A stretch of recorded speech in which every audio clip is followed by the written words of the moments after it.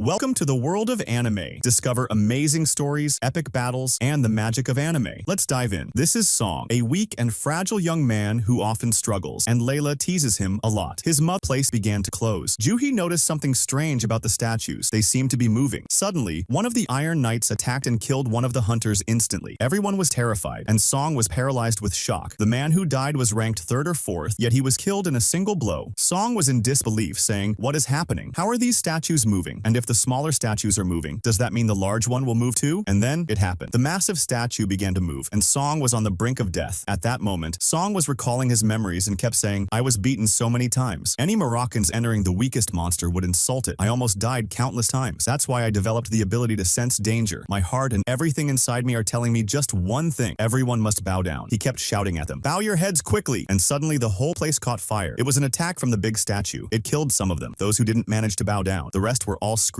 The terror was at its peak. It seemed like the end. They were sentenced to death. After that, Sean reminded Song of his words and said to him, "None of us would have survived if you hadn't shouted at us to bow. You're our hope, Song." At that moment, Song noticed that Sean's arm was severed. He apologized to him, but Sean told him, "Don't apologize. Come help me stop the bleeding quickly." They managed to stop it. Then Song started focusing and thinking about the place to find a way out. At that moment, one of them got up and said, "I trust my speed. I got a big job last week. There's no way I'll die here." Everyone tried to convince him to stay, but he didn't listen. He dashed at full speed toward the door, but in the blink of an eye, boom! The big statue obliterated him, leaving only his legs. The terror in the place increased even more. Hope began to fade, but at that moment, Song didn't give up or surrender. He kept searching for anything in the place to find a way out. He started reading the writings there and learned that the place had rules. He asked Sean to translate them for him. The rules were written as follows. First, you must honor the devil. Song began to think deeply after learning the first rule, but couldn't find a solution. Then, an idea came to his mind. He stands up, his eyes filled with unnatural terror. Sean wanted to stop him, but Song didn't listen. When Song stood up, he noticed the eye was on him, and he was about to die. But he bowed in the blink of an eye, and the attack stopped. At that moment, Song understood the first rule. He gathered everyone and told them to do as he did. They all agreed and started doing as he did. The statue's eye changed, and its face transformed. Suddenly, a terrifying smile appeared on its face, and its features became even more horrifying. "Did we succeed? Can we escape now?" someone asked. "I don't think it's that easy," Song replied. Suddenly, the statue started moving toward them, about to kill them. Everyone began shouting at Song, blaming him. "You're the one who told us to do this." Song replied, "I don't know, but we need to follow the next rule." The next rule read, "Worship the god." They asked him, "What does that mean? Explain quickly." Song said, "I don't know. Just run and try to stay away for now." Suddenly, one of them said, "Don't worry about the worship part. I'm a temple servant and know everything." He started chanting his words toward the statue, but the statue didn't stop and kept getting closer. The man continued chanting until the statue stomped on him, killing him. This meant that wasn't the right chant the statue wanted. At that moment, everyone started running and scattering everywhere. Many of them were being killed. One of them, wearing green, reached the statue and hid near it, but the statue tore him in half. Everyone kept running and Song was terrified. Joe-hee was following him, screaming. Song was disoriented, thinking, what should I do? How do I get out of here? He started looking at the statues in the place and noticed some statues didn't have weapons. An idea came to his mind. He told all his friends to run quickly to the statue holding a musical instrument. You won't be attacked there. One of them reached that statue and it didn't harm him. He started singing and everyone else did the same. The statues with musical instruments began singing as well. As for Song and Joe-hee, they reached a statue, but it wasn't playing music. Meanwhile, the monster was behind them, getting closer and closer. Song realized that only one person could be near the statue. Two wouldn't work. You stay here, Joe-hee, and I'll find another place, he told her. He ran with the monster chasing him. He was cornered and reached another statue. He felt relieved for a moment, but suddenly, everyone started shouting at him. That's not the statue you're supposed to be near. Song didn't realize it in time, and the attack came toward him. He was still alive. Though injured, he fought to reach the next statue, but it seemed he wouldn't make it. The monster was right behind him, about to catch him. It stomped on it. Everyone thought he was dead. Joe-hee screamed at the top of her lungs, but luckily he reached a statue at the last moment. He survived, but unfortunately, he lost his leg after all that suffering. Joe-hee saw him and started crying, but then she used all her strength to heal him. Sadly, his leg wouldn't return. At that moment, everyone realized the second rule was completed. 7 of them had died, leaving only 6 survivors. Kim was furious, grieving for his friend who had died. He told Sean, you're our leader. You're the reason we're here. You must take full responsibility. Sean responded, all right, I'll take full responsibility. Then the statue raised its hand and something started vibrating from beneath the ground. The third rule was written, sacrifice. This meant one of them had to die. Kim told Sean, you're the leader and you're responsible. This made Sean step forward toward the altar in the place. So far, nothing had happened to him. A light ignited beside him, but he remained unharmed. This made Sean realize they misunderstood something. He asked the others to help him reach the altar. Everyone hesitated. No one wanted to help him. He reassured them, don't worry, nothing will happen to you. They listened to him and helped him reach the altar. Suddenly, the flames grew brighter and brighter, but still, nothing happened. This made Song deduce what was going to happen. He told everyone to gather here, and indeed, they listened to his words. At that moment, we find 6 red flames surrounding them, and around them, there is an immense amount of blue fire. After that, the statues also started to ignite and approach them, and it seemed like this was the end. At that moment, the door opens, and everyone is in shock. Are we all going to die or what? Song couldn't comprehend what was happening. He kept looking at the statues and searching for anything to save them. He found it and told them, don't remove your sight away from the statues. If you move away from them, the statues won't stop, and we will all die. But one of them was terrified by the blood on the statue. She left them and started running toward the door to escape in any way possible. The statue didn't kill her, and the girl exited safely. However, one of the flames extinguished. What exactly is happening? The boy who was holding Song was also very scared and didn't know what to do. He then said to them, I know what I will do might harm you, but I am sorry. He threw Song to the ground and ran toward the door, and indeed, he exited. After he left, the door started to close slightly, and his flame also extinguished. At that moment, everything became clear. Only one person must remain for the rest of the group to escape, or everyone will die. The statues indeed started approaching them, and Kim, at that moment, understood what would happen. He said to them, I'm sorry. I know that if I leave here, you won't be able to stop them, but I have a family waiting for me, and I have to return to them. He drew his sword and also exited the place. The statues were now very close to them. At that moment, Song knew they were all doomed. Then Quen Shun said to Song, take Jiwoo and escape from here. I will stay here. They only want one sacrifice, and I must take full responsibility. Go, take her, and leave. At that moment, Jiwoo's strength gave out, and she fell to the ground, unable to walk. Song, too, had a severed leg, and couldn't walk either. Because of this, Song told Shun, take Jiwoo and leave. Leave me here alone. I can't carry her with my leg like this, but you can. Jiwoo got upset and said, no, I won't leave without you. You must come with me. Song replied to her, no, Jiwoo. I promise you, when I get out of here, I'll treat you to dinner. Take this crystal. It's all I've collected from the cave. Use it to buy something for yourself, and I'll come back to you when I get out. Jiwoo still wanted to talk to him, but Shun hit her on the neck, knocking her out and carried her out of the place. The door was about to close, and the statues were very close to Song. This meant he was doomed. He grabbed Kim's weapon and tried to defend himself, scratch them, or do anything, but it was futile. The statues were incredibly strong. They tore off his arm, and every part of his body was torn apart until he could no longer move. He thought to himself, thank God I'm dying alone. I fought countless battles, but this seems to be the end. The boy kept attacking everywhere, sustaining severe injuries and was extremely angry. He remembered Kim's words before he left and became even angrier. He said, Kim, you cried and ran away because you have a family. That's not the statue you're supposed to be near. Song didn't realize it in time, and the attack came toward him. He was still alive. Though injured, he fought to reach the next statue, but it seemed he wouldn't make it. The monster was right behind him, about to catch him. It stomped on him. Everyone thought he was dead. Joe-hee screamed at the top of her lungs, but luckily he reached a statue at the last moment. He survived, but unfortunately, he lost his leg after all that suffering. Joe-hee saw him and started crying, but then she used all her strength to heal him. Sadly, his leg wouldn't return. At that moment, everyone realized the second rule was completed. 7 of them had died, leaving only 6 survivors. Kim was furious, grieving for his friend who had died. He told Sean, you're our leader. You're the reason we're here. You must take full responsibility. Sean responded, all right, I'll take full responsibility. Then the statue raised raised its hand, and something started vibrating from beneath the ground. The third rule was written: sacrifice. This meant one of them had to die. Kim told Sean, "You're the leader, and you're responsible." This made Sean step forward toward the altar in the place. So far, nothing had happened to him. A light ignited beside him, but he remained unharmed. This made Sean realize they misunderstood something. He asked the others to help him reach the altar. Everyone hesitated. No one wanted to help him. He reassured them, "Don't worry, nothing will happen to you." They listened to him and helped him reach the altar. Suddenly, the flames grew brighter and brighter, but still, nothing happened. This made Song deduce what was going to happen. He told everyone to gather here, and indeed, they listened to his words. At that moment, we find 6 red flames surrounding them, and around them, there is an immense amount of blue fire. After that, the statues also started to ignite and approach them, and it seemed like this was the end. At that moment, the door opens, and everyone is in shock. Are we all going to die or what? Song couldn't comprehend what was happening. He kept looking at the statues and searching for anything to save them. He found it and told them, "Don't remove your sight away from the statues. If you move away from them, the statues won't stop, and we will all die." But one of them was terrified by the blood on the statue. She left them and started running toward the door to escape in any way possible. The statue didn't kill her, and the girl exited safely. However, one of the flames extinguished. What exactly is happening? The boy who was holding Song was also very scared and didn't know what to do. He then said to them, "I know what I will do might harm you, but I am sorry." He threw Song to the ground and ran toward the door, and indeed, he exited. After he left, the door started to close slightly, and his flame also extinguished. At that moment, everything became clear. Only one person must remain for the rest of the group to escape, or everyone will die. The statues indeed started approaching them, and Kim, at that moment, understood what would happen. He said to them, "I'm sorry. I know that if I leave here, you won't be able to stop them, but I have a family waiting for me, and I have to return to them." He drew his sword and also exited the place. The statues were now very close to them. At that moment, Song knew they were all doomed. Then Quen Shun said to Song, "Take Jiwoo and escape from here. I will stay here. They only want one sacrifice, and I must take full responsibility. Go, take her, and leave." At that moment, Jiwoo's strength gave out, and she fell to the ground, unable to walk. Song, too, had a severed leg, and couldn't walk either. Because of this, Song told Shun, "Take Jiwoo and leave. Leave me here alone. I can't carry her with my leg like this, but you can." Jiwoo got upset and said, "No, I won't leave without you. You must come with me." Song replied to her, "No, Jiwoo. I promise you, when I get out of here, I'll treat you to dinner. Take this crystal. It's all I've collected from the cave. Use it to buy something for yourself, and I'll come back to you when I get out." Jiwoo still wanted to talk to him, but Shun hit her on the neck, knocking her out and carried her out of the place. The door was about to close, and the statues were very close to Song. This meant he was doomed. He grabbed Kim's weapon and tried to defend himself, scratch them, or do anything, but it was futile. The statues were incredibly strong. They tore off his arm, and every part of his body was torn apart until he could no longer move. He thought to himself, "Thank God I'm dying alone. I fought countless battles, but this seems to be the end." The boy kept attacking everywhere, sustaining severe injuries, and was extremely angry. He remembered Kim's words before he left and became even angrier. He said, "Kim, you cried and ran away because you have a family." Decided to talk about 3 illnesses. She said it wasn't normal and mentioned that she hadn't worked out for a few days and that she had been working out since the morning for 4 days. She realized that Song overcame the shock, unlike her, and decided to leave him a gift at the door before leaving. At the same time, Song was completing his daily exercises. Everything was going perfectly for him, and he discovered that if he completed the exercises on time, he would receive daily rewards, such as restoring his body's energy and gaining extra strength. At the end of the day, he would receive a random box. When he opened the box, he found a key to a 4th-level cave. At that moment, he wanted to explore it but was worried and scared that something similar to what happened before might occur. Indeed, Song entered and encountered 3 weak mountain monsters. He immediately began attacking them, and Song started fighting them with his knife. Surprisingly, Song managed to kill one of them, thanks to the energy he gained from his exercises. Not only that, but he also managed to kill the other 2. However, the matter didn't end there. Another monster suddenly appeared and attacked him. This monster was a wolf with iron fangs. It was so strong that Song's knife broke. The wolf was ready to kill Song, and at the same time, Song was trembling with fear, not knowing what to do. The wolf charged at him with such speed that it seemed like the end, but at the last moment, Song's body moved on its own, dodging the attack with incredible agility and professionalism. At that moment, Song realized that this was due to his increased physical strength, which made his body so powerful. After a while, he challenged the wolf, saying, "Come on." The wolf attacked him again, but Song struck it with a powerful blow using his hands, sending it flying far away. Despite delivering very strong blows, unfortunately, Song, without a weapon, couldn't defeat it. This made Song decide to run away from the wolf, but the wolf was very fast, making it difficult to escape. At that moment, Song remembered that he had special abilities and a storage space. He opened it and pulled out a very strong sword. At the same time, the wolf was charging at him at a crazy speed to finish him off, but using the sword, Song managed to slice it in half. However, the matter didn't end there. 2 more wolves appeared again, but the legend, Song, easily defeated one of them. As for the second wolf, it got scared and ran away. At that moment, Song sat down and started exploring his skills, stats, and everything. He discovered that after killing the wolf, he absorbed its energy and his level increased. He was now at level 2, and the more monsters he killed, the higher his level and strength would rise. Song was very happy with the progress he was making, cheering himself on and continuing on his path. As he continued continued, he noticed that the wolf that ran away brought more wolves, and now Song was surrounded from all sides. But this didn't bother Song at all, as he was very confident in himself. He started fighting them and killed them one by one. None of them could stand against him. He defeated all of them and absorbed their energy. After finishing them off, his energy level increased, and he continued deeper into the cave to see where it would lead him, and not in other forms. But Song had crossed the limits. He might be able to save them all after killing all the weak monsters. He killed them. His level increased, but it was hard to gain significant growth by killing weak monsters. He had to kill a big monster to gain more progress. Indeed, he discovered an underground entrance and felt that there was a strong monster there. Fear began to terrify Song, and he stopped in his place. But Song kept thinking a lot. He couldn't decide whether to take this weak adventure or not. Meanwhile, after defeating the wolf, he managed to obtain the Selfish Transfer Stone, allowing him to return at any time, meaning he didn't necessarily need to enter that cave, but he kept encouraging himself. And this is how the first part ends. If you liked the video, subscribe to the channel and activate the notification button so you never miss an updates.